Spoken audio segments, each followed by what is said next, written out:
గౌతమ్ గారు నమస్తే సార్. నమస్తే అండి. సార్ 'జయప్రకాష్ నారాయణ' గారేంటంటే జనరల్‌గా గూడా పాలిటిక్స్‌లో కొంచెం ఆచితూచి మాట్లాడుతా ఉంటాడు. అండ్ ఒక్కోసారి గూడా మనం చూస్తానే ఉంటాం వైఎస్ఆర్ కుటుంబానికి కొంచెం ఫేవర్‌గా ఉంటాడు. ఆయన 2009లో గూడా చాలా మందికొచ్చిన విమర్శ ఏంటంటే, ఆయన వైఎస్ఆర్‌కి ఇండైరెక్ట్‌గా సపోర్ట్ చేసి వైఎస్ఆర్‌ని గెలిచేలా చేశారన్నది చాలా మంది నమ్ముతా ఉంటారు. అండ్ హ్మ్. సాక్షి ఓపెనింగ్‌కెళ్లారు. అలా ఎప్పుడు చూసుకున్నా సరే కొంచెం జగన్మోహన్ రెడ్డికి గాని, వైఎస్ఆర్‌కి గాని కొద్దిగా ప్రోగా ఉంటారు. కానీ ఎందుకో ఇప్పుడు మరి జగన్మోహన్ రెడ్డి గారు చేసిన విధానాలు చూసో, మరి లేకపోతే ఏంటో గాని, జగన్మోహన్ రెడ్డి గారిని ఎప్పుడు గూడా అంటే జనరల్‌గా గూడా ఆయన డైరెక్ట్‌గా విమర్శించరు ఎవరిని. చాలా తక్కువది. ఎవరినైనా ఇండైరెక్ట్‌గా అంటా ఉంటారు. కానీ ఇప్పుడు జగన్మోహన్ రెడ్డి గారిని మాత్రం చాలా డైరెక్ట్‌గా చెప్పేస్తా ఉన్నారన్నమాట.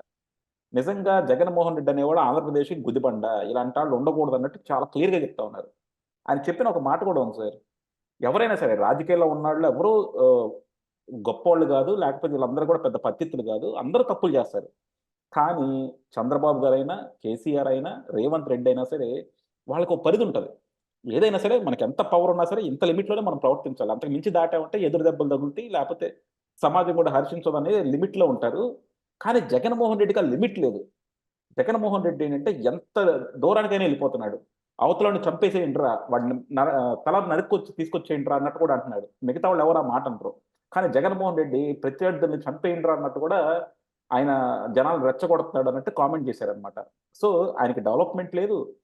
ఒక స్టేట్ బిల్డప్ లేదు. ఒక అమరావతి క్యాపిటల్ లేదు. ఏది లేదు. సో, కంప్లీట్‌గా డెవలప్‌మెంట్ జీరో. అరాచకమైన పాలన. అలాగే కంప్లీట్‌గా ఫుల్ వయలెన్స్ క్రియేట్ చేస్తున్నారని చెప్పి చాలా డైరెక్ట్‌గా విమర్శించేసారు. సో, 'జయప్రకాష్ నారాయణ' లాంటోళ్ళు గూడా ఇలా చెప్తున్నారంటే మనం ఎలా చూడాలి సార్? ఇంకా ప్రజలకి ఎవరు చెప్తే ఇంకా చైతన్యం వస్తదంటారు మీరు? ప్రజల్లో ఎవరు చెప్పినా చైతన్యం రాదండి. హ్మ్. వాళ్ళు తెచ్చుకోదలుచుకున్నప్పుడు మాత్రం చైతన్యం వస్తుంది. హ్మ్. ఇందిరాగాంధీ ఇక్కడ ఎమర్జెన్సీ పెట్టినప్పుడు ఏ ప్రతిపక్షాలున్నాయండి చెప్పటానికి? ప్రజల్లో చైతన్యం రాలేదా? వాళ్ళకి అవసరమైన రోజున, వాళ్ళకి కావాల్సిన రోజున వస్తది. ఇట్లాగా సూడో మేధావులు, హ్మ్. మహానుభావులు ట్యాగ్ లైన్‌లు తగిలించుకున్నోళ్ళున్నారు చూడండి. హుహు. వీళ్ళంతా వృద్ధనారి ప్రతివత్రహ ఆ టైపే వీళ్ళందరూ. హుహు. అవసరానికి ఏది చెప్పరు. హ్మ్. అవసరమైన రోజు ఏది ఉండదు. హుహు. వీళ్ళు అవసరం దాటైపోయిన తర్వాతనో, చివరకొచ్చినప్పుడో, ముక్తసరిగా చెప్పేదో, ముక్తాయింపులు చేసేదో అలాంటి వాటిల్లో చెబుతారు. ఎందుకు లేదు 'జయప్రకాష్ నారాయణ' డైరెక్ట్‌గా చంద్రబాబు నాయుడిని పేరు పెట్టే విమర్శించాడు. ఆయన వ్యక్తిగతంగా గూడా విమర్శించిన రోజులు గూడా ఉన్నాయి. ఎందుకంటే చంద్రబాబు నాయుడు అధికారంలోకి రాగానే హ్మ్. ఈయన రాజీనామా చేసి ఇంటికెళ్ళిపోయాడు. చూడండి ఈయన రిటైర్మెంట్ తీసుకొని. అవును. ఎందుకు అది చంద్రబాబు నాయుడుకి, జయప్రకాష్ నారాయణకి ఉన్న ఆ రిలేషన్ ఏమిటనేది ఆ రోజు మనం అర్థం జేసుకోవాలి. వీళ్ళందరూ హ్మ్. ఏంటంటే చాలా మందున్నారు ఇలాగా ఆంధ్రప్రదేశ్‌లో మేధావులు ట్యాగ్ లైన్ పెట్టుకొని ఉన్నోళ్ళలో చంద్రబాబు నాయుడు అంటే ఎందుకంత ద్వేషం ప్రదర్శిస్తారో కూడా తెలీదు. వాళ్ళు ద్వేషం ఒక్కటే పరమావధిగా పెట్టుకొనుంటారు. వాళ్ళేం జేస్తారు, చంద్రబాబు నాయుడుకి అపోజిషన్‌లో ఎవరుంటే వాళ్ళ కోసం వాళ్ళు చెప్పే వాటిని ఎక్కువగా ప్రమోట్ జేయటానికి జూస్తారు. వాళ్ళ కోసం పనిజేసే ప్రయత్నాలు గూడా జేస్తారు. కానీ ఇప్పుడు ఒక మాట మాత్రం క్లియర్‌గా చెప్పుకోవాల్సిందేమిటయ్యా అంటే, వాళ్ళలాంటి వాళ్ళు గూడా జగన్‌ని విమర్శిస్తున్నారు అనంటే, అది వాళ్ళ గొప్పతనమో ఇంకోటో గాదు. వాళ్ళకి చేతగానితనం. ఇంక అంతకు మించి చేయటానికి ఏమి లేదు. ఇప్పుడు ప్రజల్లో ఉన్న ఏ అభిప్రాయాన్నయితే మనం చెబుతామో, ప్రజలు మనల్ని యాక్సెప్ట్ జేస్తారు. ఇప్పుడు మనం యూట్యూబ్‌లో వీడియోలు గూడా ఏం జేస్తాం చెప్పండి? హ్మ్. ప్రజల్లో ప్రాచుర్యం పొందుతుంది. ప్రజలు ఎక్కువగా చర్చించుకుంటుంది. ప్రజలు కోరుకుంటున్నదే మనం వీడియోలు జేస్తాం. అప్పుడే మనకి మనుగడ ఉంటుంది. వీడియోలు గూడా మంచి వ్యూస్ ఒచ్చి ముందుకెళ్తాయి. హ్మ్. అప్పుడే గదా! మనకు గూడా మనం జేసిన దాని మీద ఒక సాటిస్ఫాక్షన్ ఉండేది. అందుకోసమనే ఇప్పుడు ఉండవల్లి అరుణ్ కుమార్ గావచ్చు, జయప్రకాష్ నారాయణ గావచ్చు, ఇంకెవరైనా గావచ్చు. వీళ్ళందరూ ఈ మాటలు మాట్లాడేది ఎందుకయ్యా అనంటే, ప్రజలతోటి వీళ్ళు మమేకం అవుతానికి. హ్మ్. ప్రజల్లో ఏ న ఏ ఏ నాడి ఉందో, ఆ నాడి పట్టుకొని వెళ్ళామనుకో, ప్రజలు మనల్ని యాక్సెప్ట్ జేస్తారు. యాక్సెప్ట్ చేసిన తరువాత, ఎక్కడో ఒక చోట చిన్న లూప్ హోల్ ఒకదాన్ని పట్టి దానిలో గుండా జగన్మోహన్ రెడ్డే కాదు, మిగిలిన అందరూ కూడా దుర్మార్గులే. ఇప్పుడు చంద్రబాబు నాయుడేం పత్తిత్తు గాదు అనే దగ్గర మొదలుబెడతారు. జగన్మోహన్ రెడ్డి ఒక్కడితో ఆపరు. ఏ అంశం వచ్చినా గూడా దానికి ముందు చంద్రబాబు నాయుడు అని, దానికి ముందు ఇంకొకళ్ళని వాళ్ళు దాని గురించే ఎళ్తారు తప్ప, వీళ్ళు ఇక్కడితోటేం ఆగరు. ఎందుకంటే ప్రస్తుతం ఈరోజు ఏం జరుగుతుందో దాని మీద గదా మనకు కావాల్సింది. గతం అయిపోయింది. చంద్రబాబు నాయుడు తప్పు చేశాడు అనుకునే కదా మరి ప్రజలు మార్చి జగన్మోహన్ రెడ్డికి మ్యాండేట్ ఇచ్చింది. ఇప్పుడు జగన్మోహన్ రెడ్డి చేస్తున్న తప్పులనే ఎంచుకోవాలి. ఇలా కాదు అనుకుంటే భూమి పుట్టిన రోజు దగ్గర నుంచి విమర్శించుకోవాల్సి ఉంటది. ఆ పని చేయట్లేదు కదా ఎవరు. అదే వేరే నాయకుడు ఉంటే ఆ పని వీళ్ళు చేయరు. ముందు జగన్మోహన్ రెడ్డి సంగతి సరేనండి.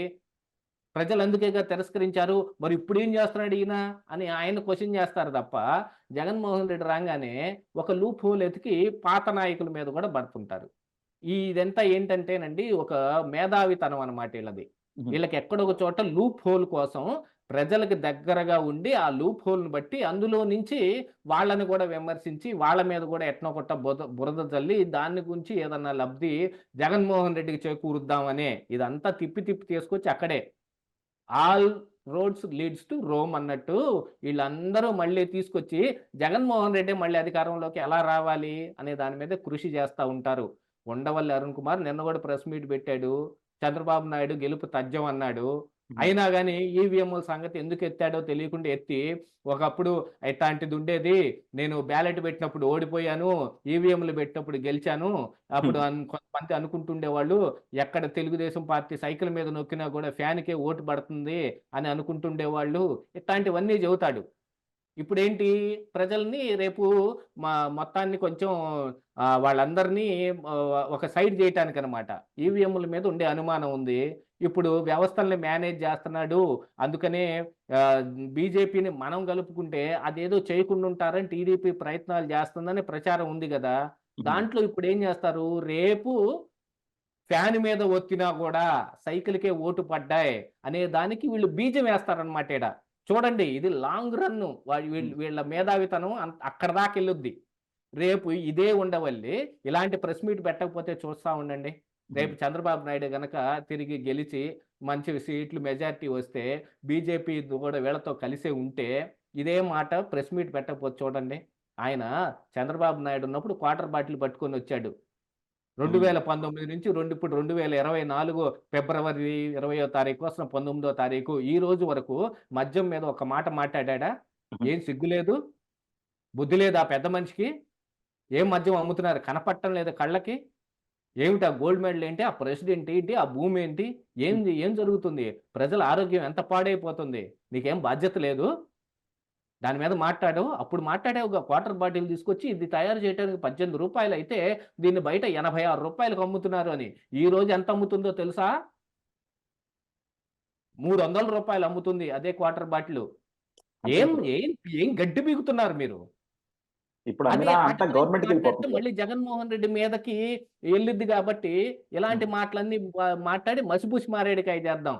అందుకని ఇప్పుడు ఈ మాటలన్నీ మాట్లాడేది.